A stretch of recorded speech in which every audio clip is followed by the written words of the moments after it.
Check. Ready to go? Give me 1 second.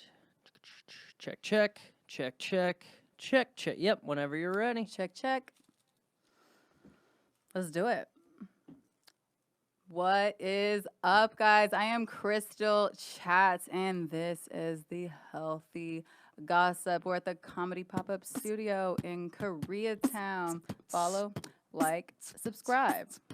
Let's get live. Boom. Yay. Yes, we got Alex Conn, co-host, on-air producer, and now, drum roll, please.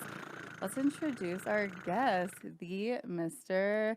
Zach Miller. What up, party people? Como Estacio Bracios. Excited to be here. Been waiting, and just, manipulating Krystle through like soft friendship experiences, waiting to be invited to do this podcast. I am stoked to be here, man. I keep seeing pictures of other people in front of the studio, and I'm like, when can I get up in that big boy ish? And now we're here. Yes, and you need to sign the bathroom. I'm going to sign the bathroom when you give me a Sharpie. I don't carry one with me anymore, unfortunately. Yeah, we'll definitely take care of that. That's what's up. And also, thanks for the forbidden fruit, bro. Yeah, thank hell you. yeah. I'm actually rolling up more for the post show afterwards. You know, like, I definitely shouldn't be, like, smoking as much before I get on stage, but when we do podcasts, we drop hot fire. Like, Smoking as much before you get on stage. Where? At Burt's? It's an open mic. You can be baked. That's the best place to be baked and do stand-up, because then you learn how to Jedi on some Jedi shit. touche, actually, because I always do have a good time no matter what. Like, I when mean- I'm baked at Burt's. Baked at Burt's. That's a new hashtag. Let's Baked do at it. Burt's, We're dude. gonna go and I'm gonna hashtag that. The at thing is Burt's. about doing stand-up high is, like, first you got to manage, like, living high on a regular basis.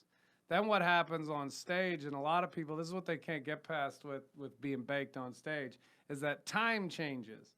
You know how when you're stoned, like, time changes? Like, you'll go into a wormhole and think about some shit for a while, and it feels like you were gone for, like, a couple days, but you were only gone for, like, 5 minutes. Yeah, you need a spit catcher, dude. No, because, like, you're going like this, and then it sounds like this, and then all this. Anyway, you know how I'm saying, like, you go into a wormhole, you space out for a while, you feel like you were gone forever, but it wasn't that long. Yeah. So when you compress that concept on stage, if I space out for a minute and go into a wormhole, it might feel like I was gone for 10 seconds, but I was only gone for 2.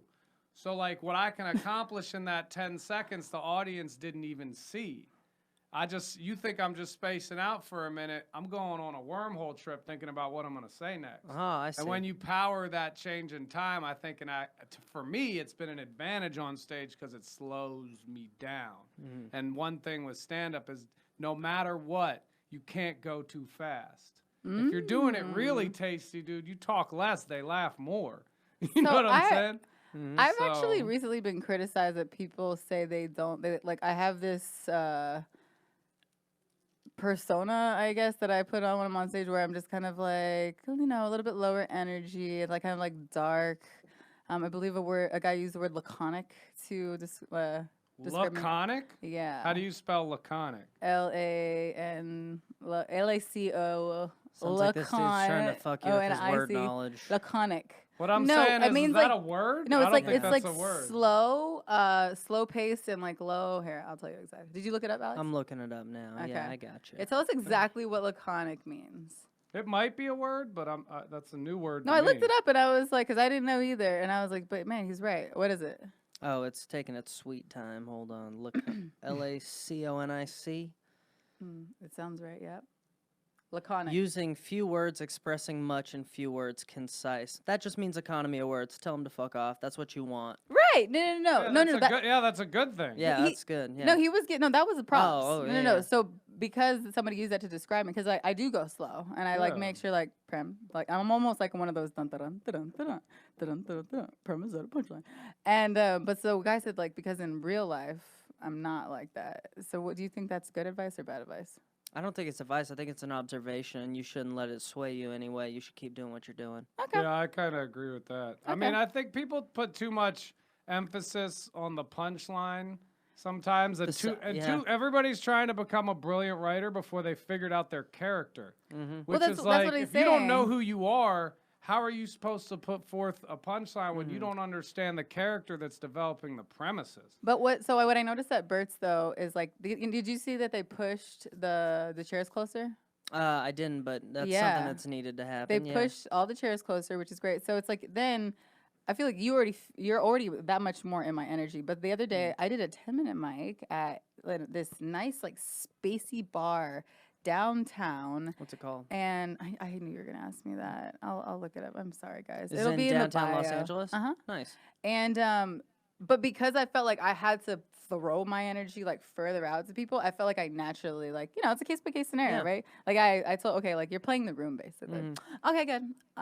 Past that. No one, you don't, you know, I mean, if you're going on a date with, every date with someone's a little different. It depends on the Right, conversation. Depends on the yeah. energy. Well, that's how your act gets strong, right? Like I did 2,000 shows. I hosted 2,000 shows at the Palace from 2010 to 2018, right? 250 a year for 8 years. That's 2,000 shows. All right? different. Yeah. But it was all in the same room. So I got to run my act against a bunch of different crowds, but it's a whole nother layer running it against a whole bunch of different crowds in a whole bunch of different rooms. Because every room is Every room's different. different. Like that's Wow, the thing. Like that's cool. they're like, how should the mic sound? How close? Creepy asked me that last night. He said, how close should I be to the mic? So it depends where Depends. you're at. Depends on how that's one thing that my buddy and I were always very cognizant of is because I know I have like a voice that it cuts very quick. And a lot of people, they don't have a sound guy. In some rooms, when I first get on stage, I have to determine how far away from my face does this thing go. Yeah. It's the first thing I think every time, partially because I'm self-conscious about my voice, but also partially because I've sat in a room where all the surfaces are hard. There's a lot of echo and people are just like, you know, and you've got to be, every room, every experience will be different. And You're aware of those things and how to fix it. Yeah. You're in the room. Watch bad comedy. That's how you learn. Yeah, that. Yeah. That. And see people who are not aware. Yeah. It's like somebody who's like, because they get so stuck in their heads. You know what I'm saying? Because you haven't been on stage enough. People are super insecure. Like people are faking it, bro. Like a motherfucker. And when you're not faking it and you can really be in the room and you're comfortable who your character is and what you have to say, that's the sweet point. Or learn how to be in the room first, because if somebody drops a glass in the middle of your joke and you don't recognize that glass got dropped and try and just then you're in TV. Yeah. They're just gonna pretend like you're not there because you're not referencing what's happening in their space, so they're not as sensitive to what's happening in yours. And it feels disingenuous when the whole room looks right. Like if the if the whole room looks at something on their right side and you don't look stage left, like what the fuck was that? Then they're like, this guy's not even paying attention. You know, I get what you're saying. Yeah, I feel that a lot too. Yeah, You gotta be in the room, dude. it's all, yeah. And I feel like being in the room when it's bad makes you, because I'm a sound guy, and so I have to watch all of every show, and I watch a lot. Like some shows are bad from start to finish, and so when you see other people yelling into the mic, it makes you like, oh shit, I don't want to be that guy. Like you just gotta see it. Like I had this comic one time.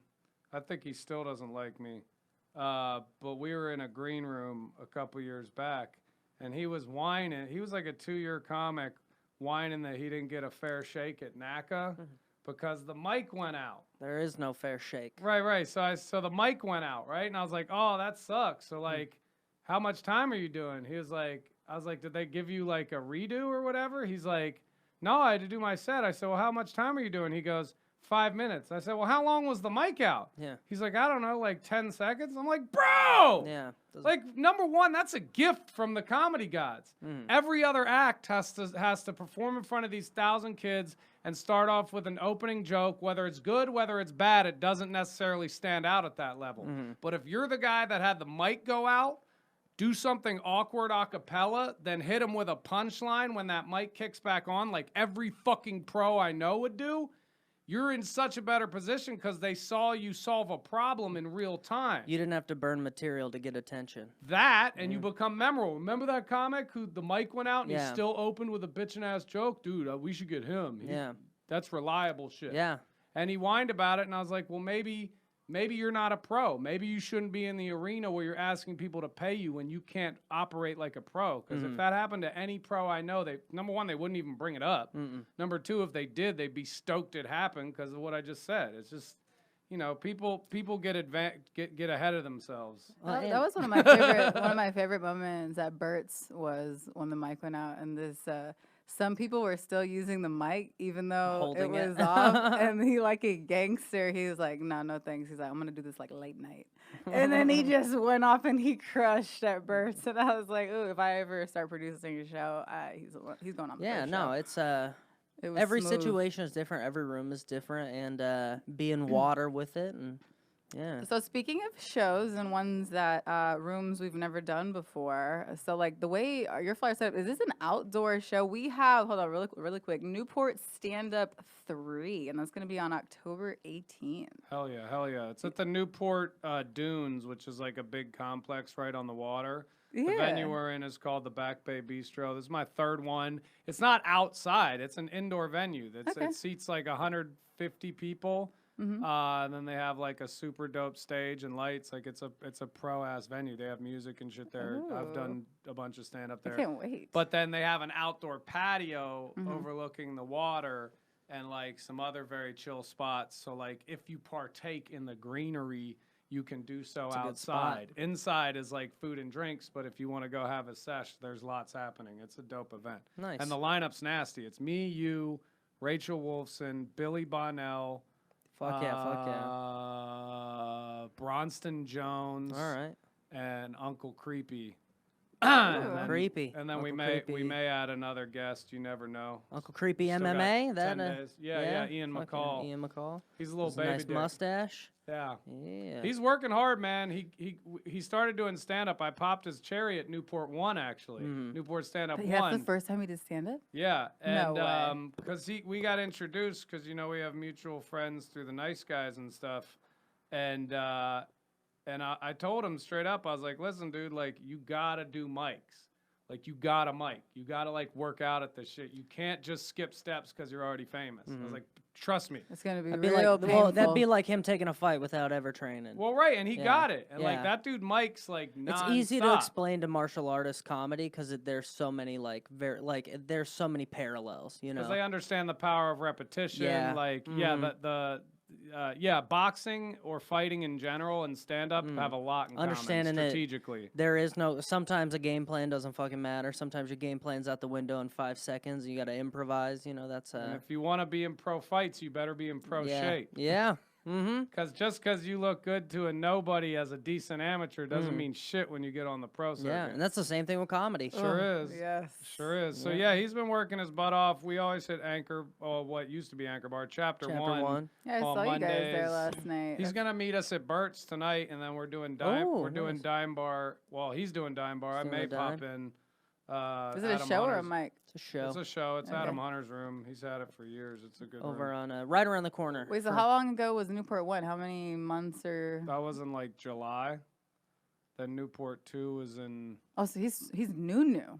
He's real. Yeah, new. yeah. He's a dang, straight okay. up baby dick, dog. He's also Nice. he did something in the main room at the Improv once. I work sound at the Improv, and he's yeah, already yeah. he did some set in the main room there. I mean, No, dude, he's mad plugged. Yeah, Like yeah. I knew it was gonna happen. Mhm. I knew because I'm not like the type of dude to like try and keep people like on my team or in my camp or whatever. And it's like I knew like the second he got out there, he's a friendly dude. He's talented. He's aggressive. He's gonna just hype right into the scene. Plus, a lot of dudes already knew him from fighting. Yeah, he's intense. So it opens a lot of doors. So yeah, he's 4 months in. He's So already you knew played him- Melrose. He's already played the store. He's already yeah. played Brea twice. Buddy You Mike's. already knew him before he did comedy, though? Yeah. I gave him his first spot. That's why my friend Jeff hooked us up. He's like, dude, you got to meet Creepy. And then me and Creepy talked, and he had a podcast already, like where he was kind of exercising his artistic concepts called Story Time with Uncle Creepy. So then he was like, yeah, I want to do stand-up. Like, will you show me the ropes? And I was like, yeah. So, I show him the ropes, and he does all his own work, and then sometimes we do shows together, or I started miking again, I had never mic'd in my whole career. And now all of a sudden, like, I'm at this point where it's like, that's the best work I can get. Like, you guys are so lucky. The mic scene right now with this crop of comics is mean, bro. Yes, Where it's you can actually get good reps in. Yeah, it's fun. Like, mics are shows, kind of, because the comics my are so mic in Long supportive Beach was for sure a show. The cool thing about 100%. I think we've talked about this before, but the cool thing with spots like Burt's or like spots where people regular at a lot is you get to get your time. You get to know people, and you actually get invested in people's act, and you get invested in people because you're around. Like if you're from any other scene, you run into people at one open mic a week. You don't know much about them, but people who go to the same spot every day, you kind of become friends, and you grow together. You know, it's a sense of community. Yeah. The LA scene is rad right now. Yeah, man. It's good. I mean, ever since the store like guided the LA scene so hard when the store like blew up. I mean, were you in the game before when did you get in it? So I've been doing comedy 4 years. I've been in LA for 2. Yeah, so you remember when Tommy was still the booker at the store? I didn't. No, I don't remember. I think that happened right. I think Adam was somewhat right before I got here, I believe. Yeah, so it was a lot different. Yeah. Well, I'm glad you agree with that because I told that to somebody that I knew because, so I did comedy 8 years ago and then I stopped and I ran into somebody that I knew from 8 years ago and I was like, yo, I like it now. Like, it's so, like, it's, you don't have as much stress because, like, we had talked about, like, if you go to Burt's and you're like, okay, I'm going to stay for 2 hours, you're going to get 10 minutes. This is why I think you don't have the stress, though, too, is like, when you're like, if you're from a smaller city, you're like, fuck, I got a show in 7 days, and there's only 3 mics between now and my show. Yeah. Now, if you have like something big coming up, you have a showcase, a booker's gonna be in the room, you can hit 7 open mics in one night. I mean, you're gonna be exhausted, and you're gonna hate comedy by the end of the night, but you can go to a place like Burt's, go back to back to back, and just like really work out your kinks. And I think that the comfortability, just getting up daily, makes everyone a lot more comfortable and a lot more smooth, and you can do that here. So well, I think your crop, especially like the millennials, and now like this, like my generation, like was raised differently. We were bred differently, like, and we thought about fame and like stardom and like how you get there differently. And I think that your crop, like this last like 5 to 10 years since YouTube. yeah, Since like, brown paper tickets. yeah, Since like people could like literally sell tickets to a show at their apartment and make $150. Like people your generation changed the game where it's like, fuck the industry, we're what's up. yeah. And comics have always been what's up. They just didn't realize how much power they had. No, till they now. just needed everyone else's platform. Like if you need major distribution back in the day, you have to play ball with major distributors. No doubt. Now you can major distribute yourself as long as people Absolutely. hit, like or subscribe. So, But there's still like the gates were wide open, I feel like, for a while, and I feel like they're starting to reform. In a certain way, but I think one thing I've learned about this game, and I think a lot of comics are going so hard right now, and the mic scene's so dope because this crop sees value in miking versus past crops just saw it as a chore. It was like how can I get a booked schedule as fast as possible was our mindset versus this crop's mindset is like, fuck a book schedule. I'll just mic till the schedule exists. But in their defense, long though, as it it used to be a chore because that's what we were talking about. Like being in a place for 3 hours and getting 3 minutes is a chore. I don't care.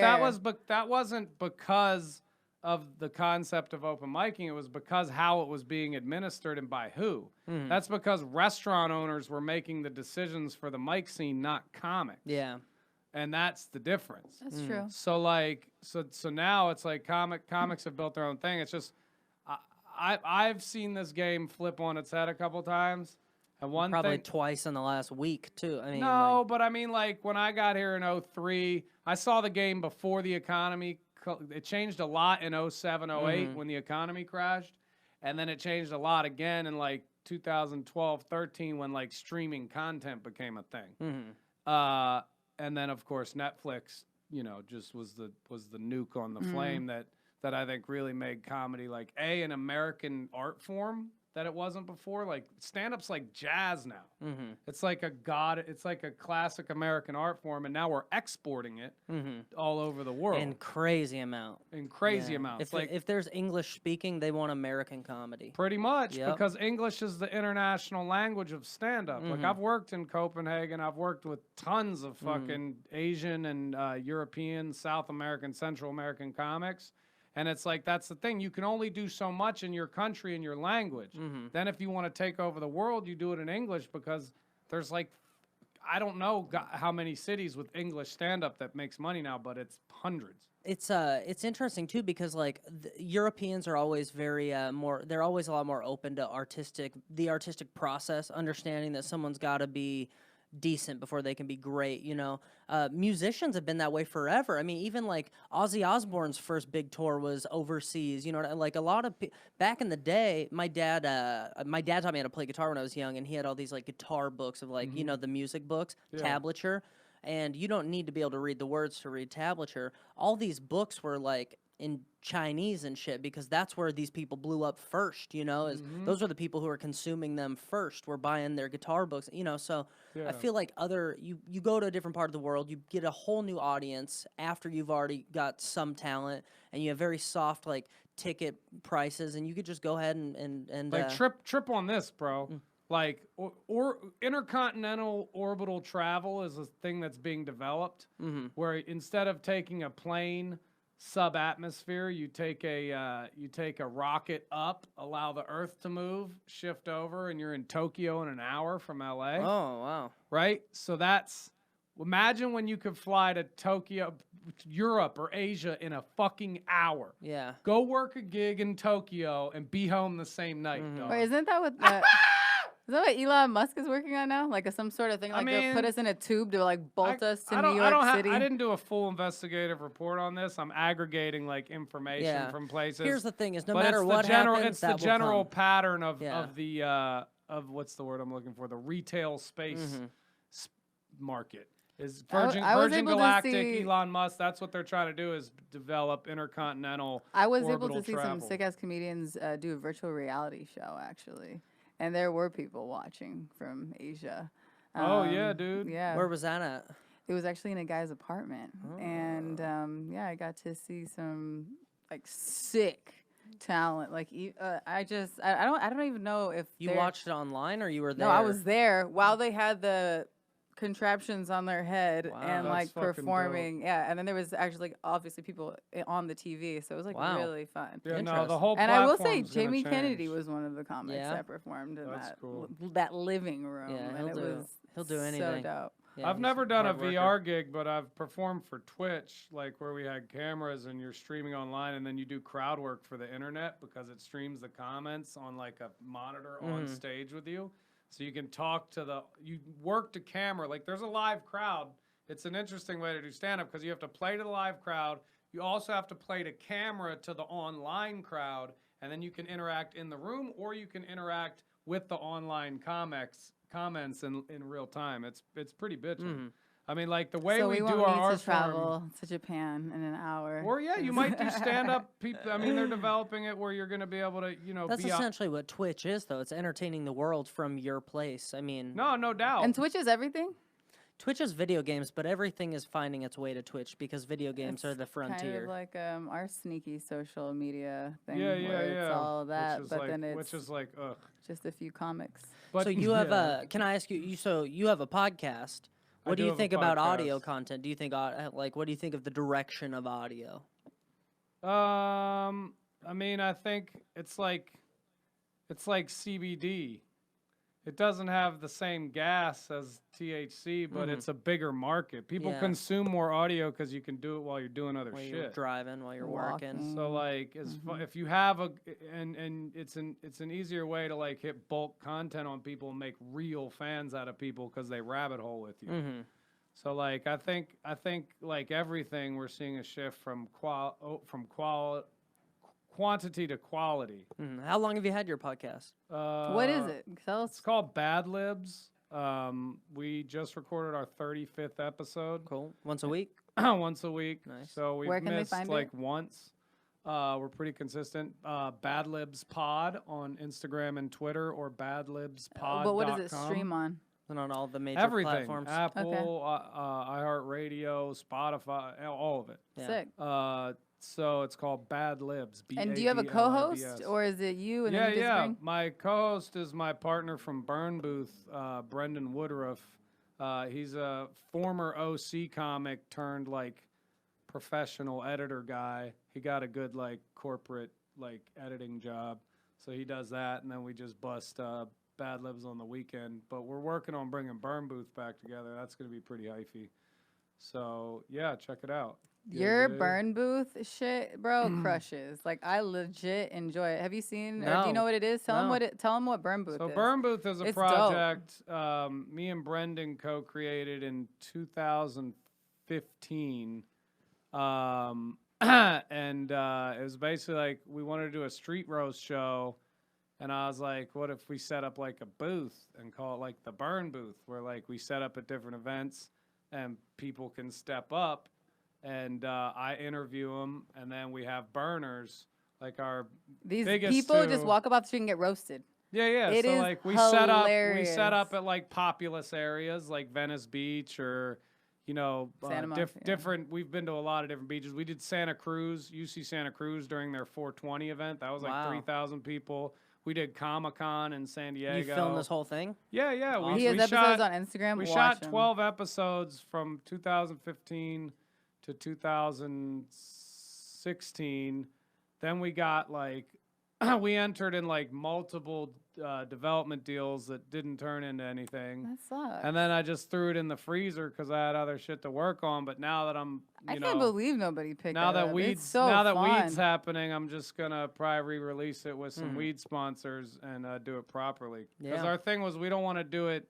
We don't want to do it again until we can do it bigger, because it grew from every ep.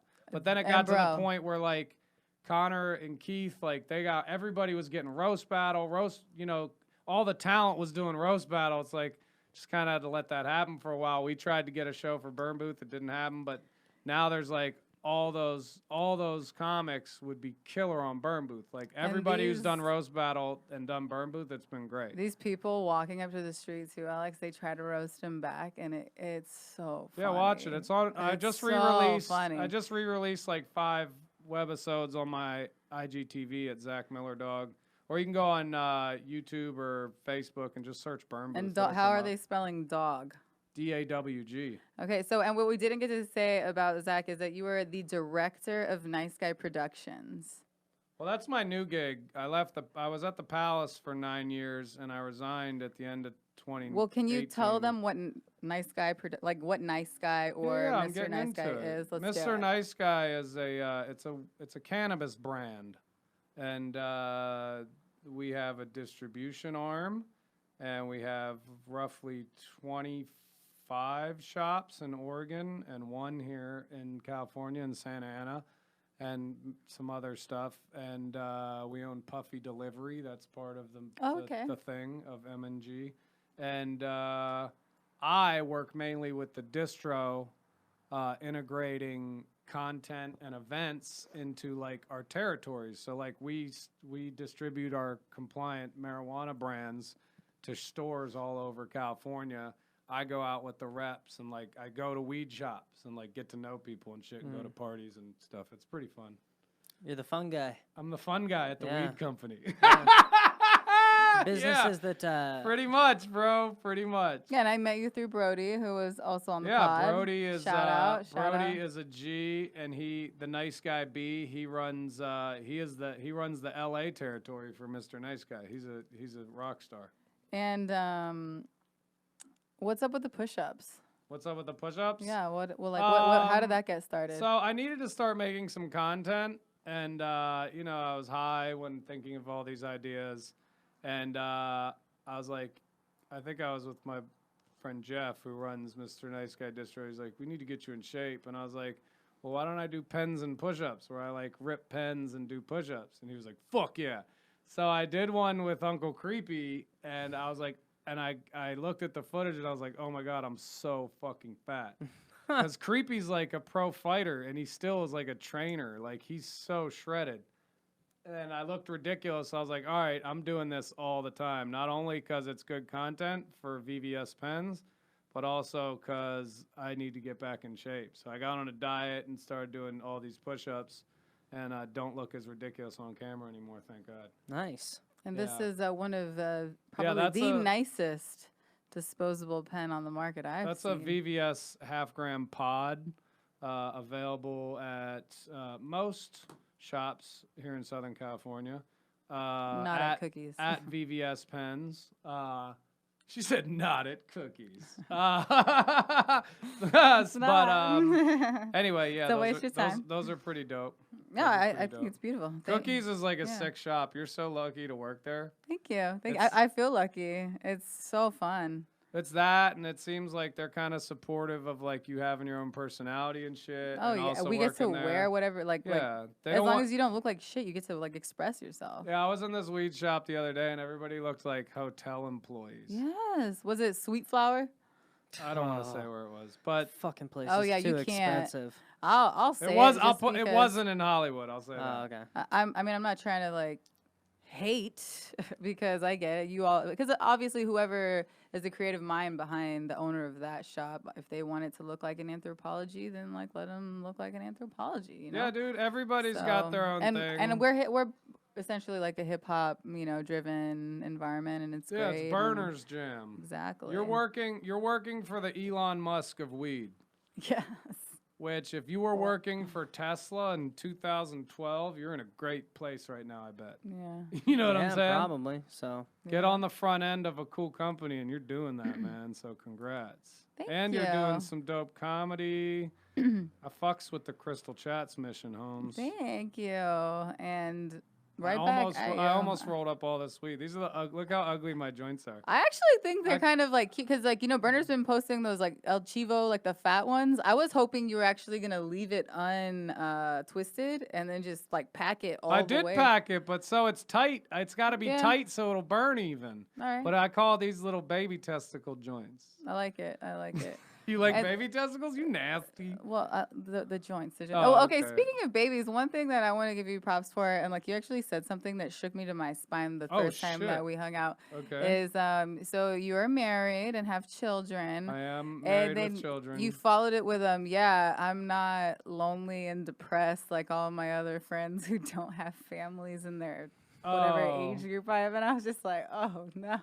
Well, it's all Oh, the grass. that's gonna be me. The grass is always greener, right? Like, Right. so like sometimes when you're in the thick of like the family thing, and it's like, oh fuck, my kids are annoying. Oh, I gotta pay all this money for all this shit.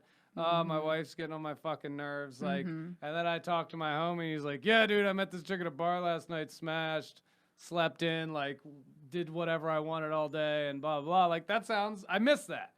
But then that's when you hear about that. Most of the time, it's like Monday, Tuesday, Wednesday, even a lot of weekends. They're just lonely. They're Yeah. sad. They have empty relationships with some women and none at all with others. Like, yeah, it's not. I don't. I'm glad. I'm 40, dog. So it's like, yeah, I'm stoked. I got a fam. I'm lucky. I went into this guy's apartment once, and it was so clean, and like literally, there were no pictures on the wall.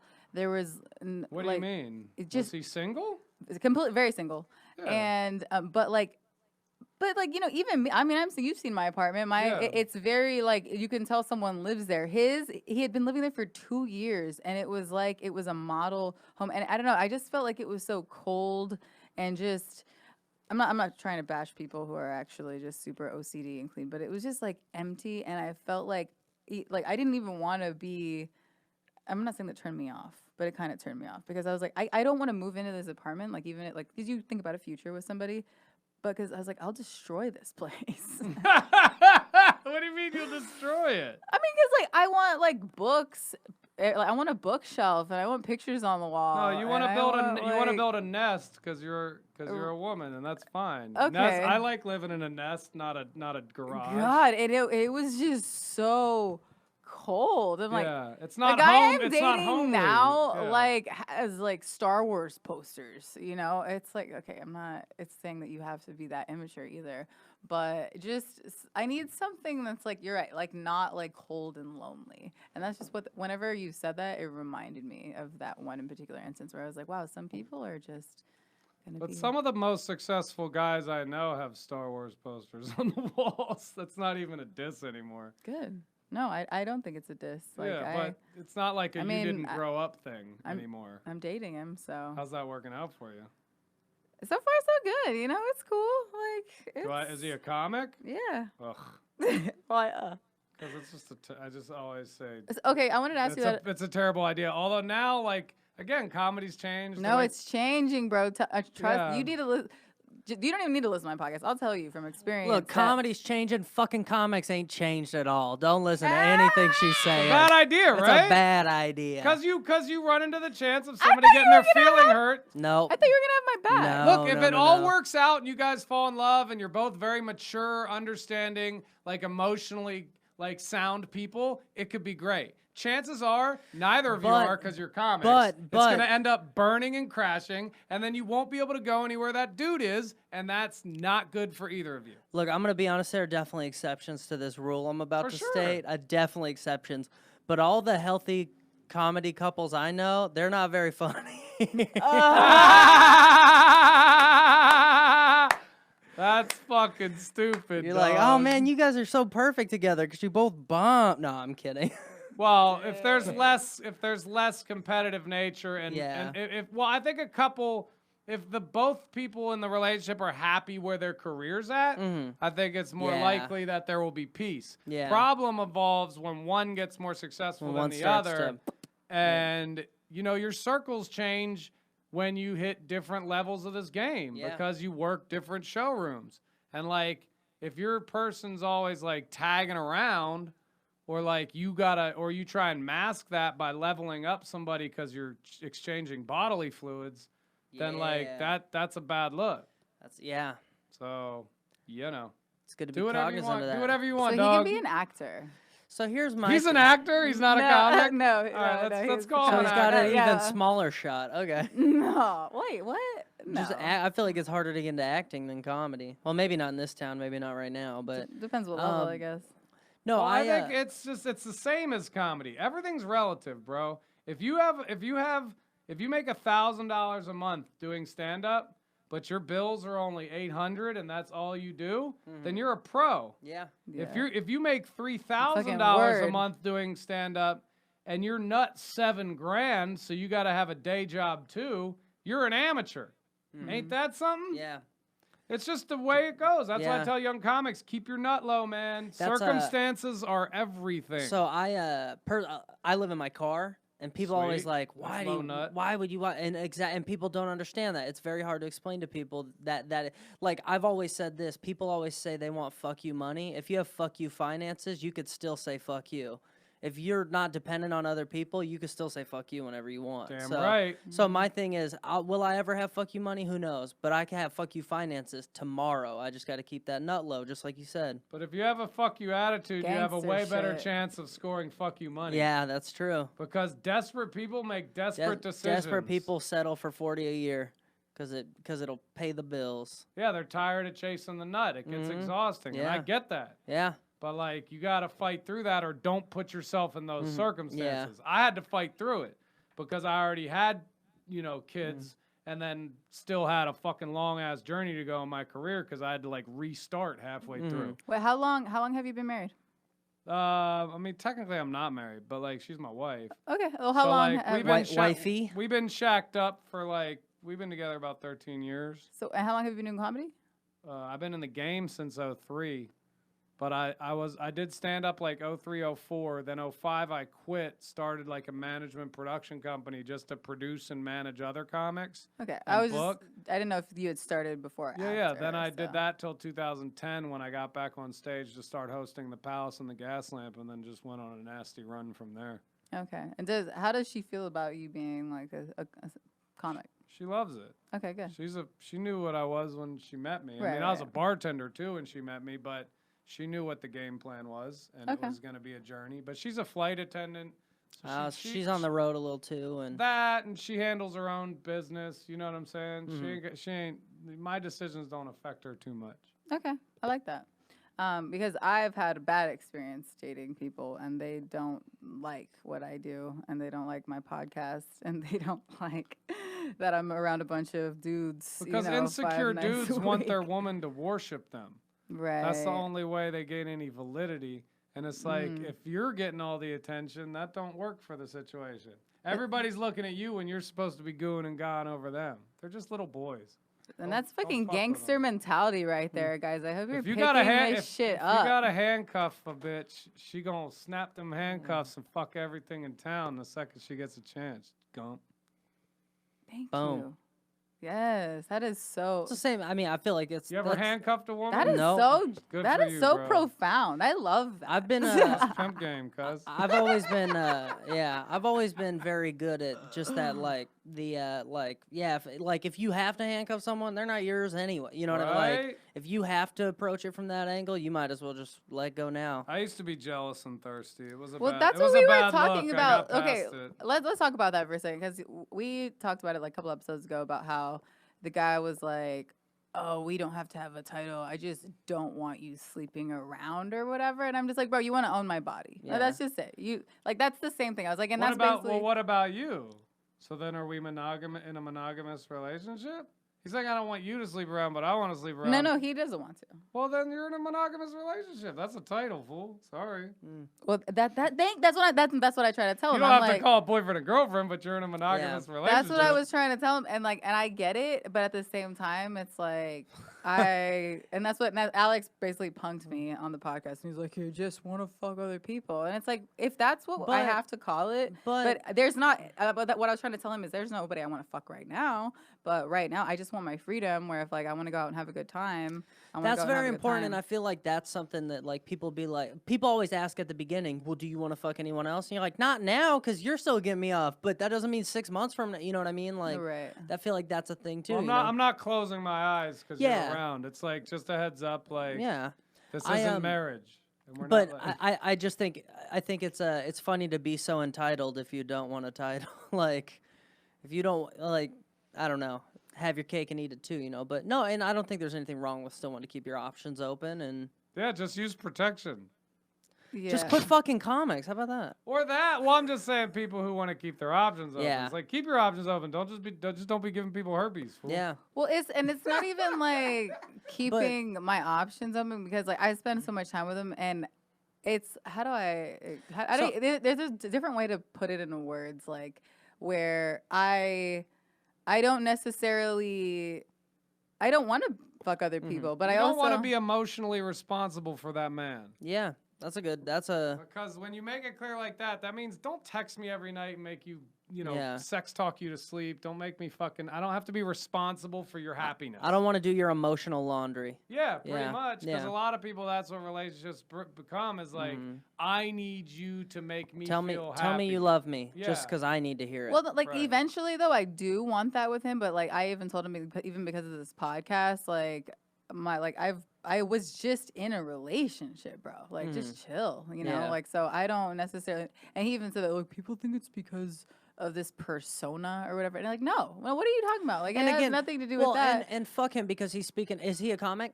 Yeah. Well, so we were talking about this earlier, right? Your character. It's not a persona. It's who you are on stage. And it's probably in some ways an exaggerated version of yourself, and it's probably in some ways an underrepresented version of yourself. But it's who you are, and it's what you're working on. And so for him to go your persona, it's like that's the development of this game. No one wants to listen to someone who doesn't know who they are. So, right. You know, I mean, I don't know. I think he'll get hip to the program. I think comics are typically very jealous people too. We're all very insecure. We all have very it's a reflection. We all have attachment issues. It's a reflection of his own insecurity, because if somebody's secure about their own situation, independent of you, they're not making you hurry up. Because I'm good either way. Yeah, that's the thing. The problem is he's not good either way. He needs you. Yeah, or he wants to grab you so he knows he's got you, so he can feel better while he's. And if that's the case, that other option. If that's the case, then that's it's Yeah, I don't know. I agree with that. Looking at like he wants to hold you down, but he's still looking around. I agree with that. I think relationships in Hollywood are stupid. Yeah. Thank God that I met a bitch at a party in Laverne. A real one. I couldn't imagine dating another entertainer. We're nuts. It's tough. What's your But I could also see where it would be like the dream. your wife's a flight attendant? Yeah. That's cool. She gives no fucks about anything happening in comedy. She gives That's no, cool. I mean, she cares about me and like that I can do my thing, but she doesn't like need to. She's not it. She would be so bored in this. There's like podcast. such a fine line with like who you surround. Like a lot of people who surround themselves with only comedians, they have nothing to talk about because they have no experiences other than just comedy. Yeah. But then there's like that other like having a life that takes you so far from it that you're removed from the game too. So it's good if you can have that healthy balance of like Yeah. Well, because I've always made it it's always been my job. yeah. Like I hold up my end with comedy. Mm-hmm. So it's like she can't really say anything. It's like I have a college degree. There were probably points in my career where if I would have jumped ship and like, I don't know, sold insurance or like got into some type of financial firm or something that I could have, yeah, maybe I'd be making more money last year, but I'd be miserable. Miserable. Yeah. And I've You know what worked I in the mean? insurance game too, like on several different But I know what levels, and happens it's awful. I know what happens to families when the parents sacrifice their happiness for the family. For the money? It bubbles, bro. Yeah. It bubbles and it pops. And I watched it. And I refuse to enter my personal like family experiment with anything but like we're in it, this is what I want to do, and we're gonna make it work. And it wasn't like she never pressured me to be like quit comedy. Cause that I would have been like, nah, quit See ya. you. Yeah. And that's what's cool about dating a comic, is that at least that part's covered. It's like Not that comedy's more important than my family, but like I know a family can't survive when people are doing people what they aren't don't when happy. they're miserable. Yeah. Because it ends up Resentment. poisoning It's the it- same as a yeah. relationship. Yeah, Yeah. you do it for a while, but then eventually you're like, what the fuck? I gave up all my dreams and nobody even fucking appreciates Yeah. me? Well, fuck this No shit. one says thank you. Yeah, it's like, so why not make yourself happy and let them, and just work within your circumstances and the money will come when it comes. Money's not that Exactly. important anyway. And once all the people I know that are hustling the hardest at comedy, like we all like me and my best friend, we both look at each other and we're like, man, money is like if I used to work in casinos in Vegas. If I want to make money, I can move home and just churn it out tomorrow. Like that's easy now. Like that part that doesn't fulfill me anymore. Like making the above middle class income isn't like, what is that? only Anyone reason- can do it. Only reason I'd want to make money is to stack it so I can not work and do more comedy. Yeah, exactly. Not so I can take on a fucking Mercedes payment Yeah, and or have taking a a car note. condo, Yeah. overlooking shit so I can feel better about myself. And I don't need to. I feel great. I pissed away. I pissed away. You know where I live, living bro. in Vegas, I'm you chilling. you piss it away. Like everyone there Yeah. pisses it away because it's easy to make and the cost of living's low and there's a lot of expendable income. Everyone when your I friends blow cash, you blow Yeah, cash, or and you're an grow- asshole. yeah. What are you going to ask them to pay for everything or not participate in the activity? Yeah. How's it work? So that yeah, you're right. I like that you say that. And I've literally told that to people about my living situation now. I was like, if my apartment had a bedroom, because I live in a studio, I'm like, I literally would live there forever. Yeah. Because my dream was always to live in that neighborhood, period. So I already live in my dream neighborhood. So it's Yeah, like, that's why I said when I went to your crib, I was like, man, this feels like Melrose Place, dog. This bro, is what's up. yeah. And it's like the tiniest little spot. And I wore my hair up all summer long. They're like, why do you always have your hair up? I'm like, I don't have air No conditioning. AC, dog. But like I am so happy, and I get to do comedy, and like that's why the minute I had a boyfriend I talked about on this podcast who like he would spend so much money on me, and the minute he got in the way of comedy, I dropped him like boom, like get the fuck away from me, bro. And like he would literally, it was bad where like it would kind of ruin shows because early on, you don't know if you're gonna bomb or crush. Like I know the bombing gets less, but I'm still at the point where it's like, if It it's a new happens. show, I don't know. There could be 5 people in the audience. I don't know what's gonna happen. So when I show up and it's a full room and I crush, I want to be high for at least 24 hours. Like let me be high. And then there was a point where it was just like there would instantly be like a nagging or complaining about something, and I was like, get the fuck away from me. That has And that's when nothing I to do with comedy. realized. That's just a toxic person, though. That's, Well, no, you but know. that no, you know, because remember he was complaining about the podcast and Yeah. the things that I would do and things that I did Oh, at the that guy. comedy Yeah, show. sociopath. Yeah, and that's what I'm saying. So it's like I could not deal anymore, This and guy I'm was like, something. yeah. So and that's why. I love how we both want to beat the fuck out of this dude. We don't know who it is. Dude, He's no. probably listening too. Fuck this dude disrespecting you, Dude, Krystle. fuck Don't this let guy. me see this dude. He's trying to get in the man. way of comedy. Oh, fuck. Fuck that. Like he No. did me so dirty that like I feel like I need to date a comic now. Oh, just to make things better. Just to make somebody like understand Oh. comedy. I don't know. Do If I you was- understand How my old are you, dream? Krystle? You don't want to say? I have said it on You've the said it on podcast here. before, but But you a grown ass woman. Okay, based on how old you are, like if I was Krystle Chats right now, I would just be focused on my game hardcore and just catching like 19 to 23-year-old schnaddle dick. yeah, I had some a of that, 20, I had some a of that no drama young dick. Like, I had just a listen up. 23-year-old. Listen and he up, was boy. I'm gonna sick. give you a real fuck, and all I want you to do is not bug me. Yeah. Thanks. Where are you?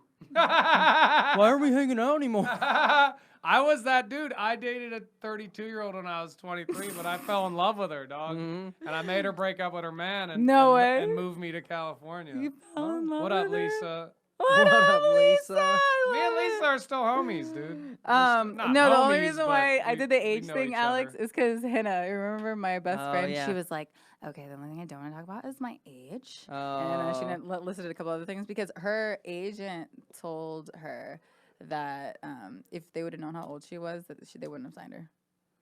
Well, They that's didn't know her cool. age. Well, Yeah. Anybody can figure out how old anybody is if they have enough steam just by Googling their name. Well, A. that's why- B, yeah. I don't know, man. I mean, they've got a point. You always want to be able to play younger Mhm. to give yourself longevity for your earning years. No, but that's why I have this rule on this podcast. Like I say, please don't say names because it's so easy to do like the stalking on social media to find out exactly who I'm talking about. But most people actually won't.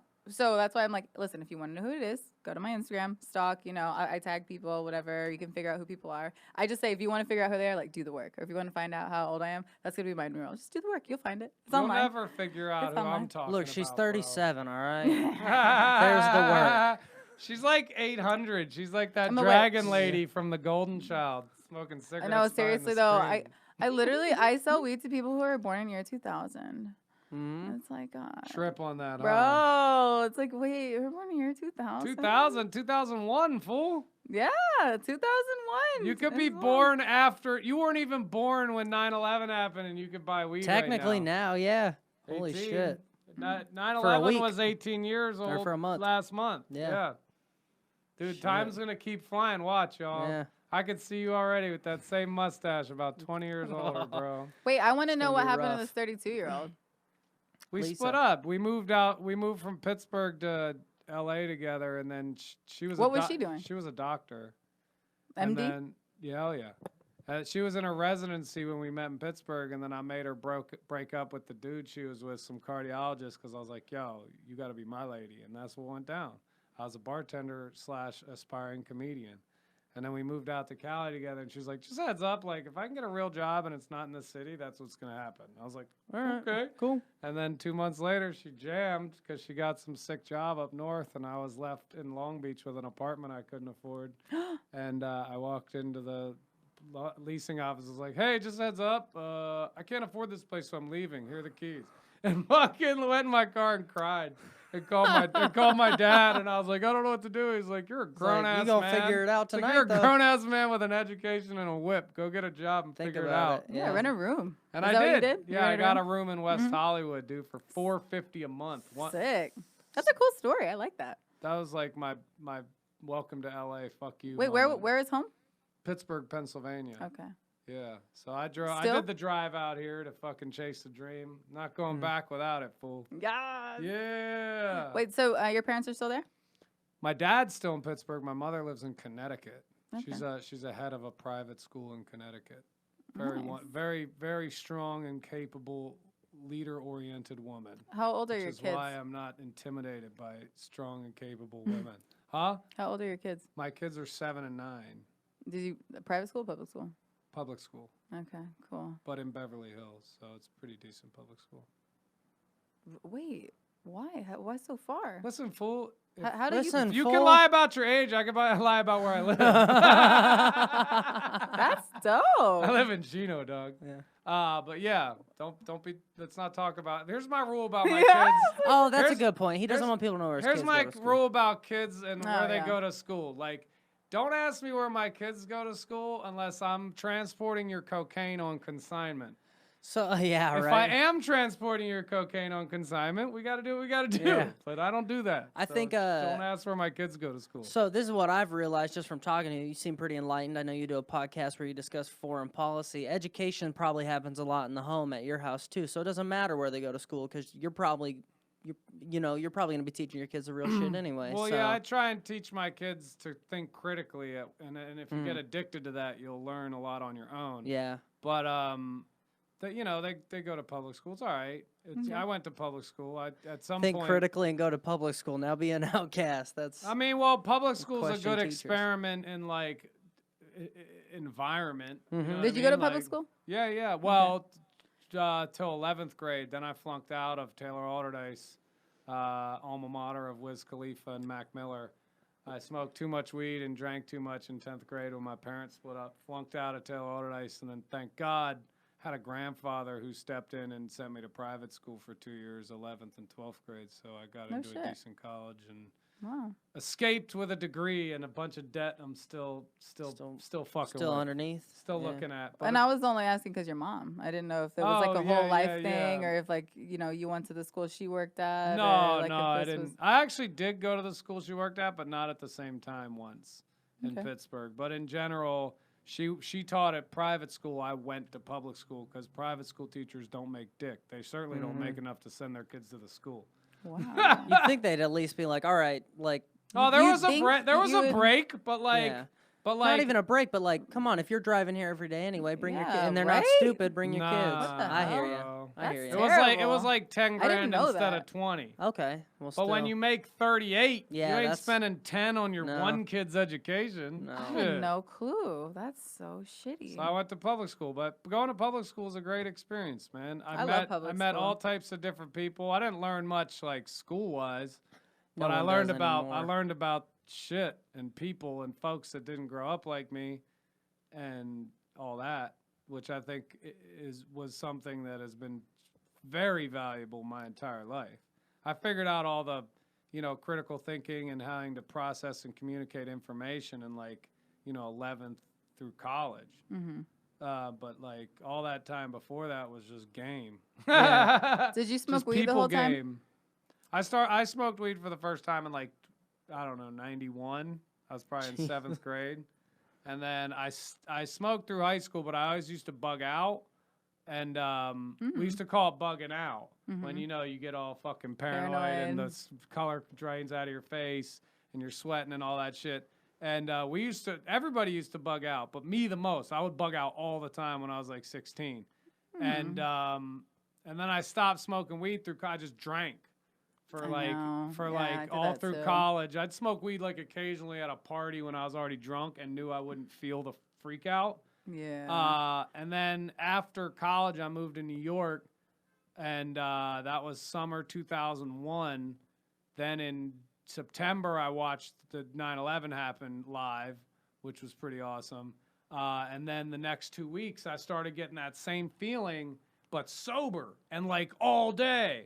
And I was like, what the fuck? Like I had a panic attack for like 4 days straight. It was the fucking worst. No way. And I called my mom and I was like, yo, I don't know what's happening right now. I need some help. And she's like, all right, you need to go back to Lancaster, which is where I went to college.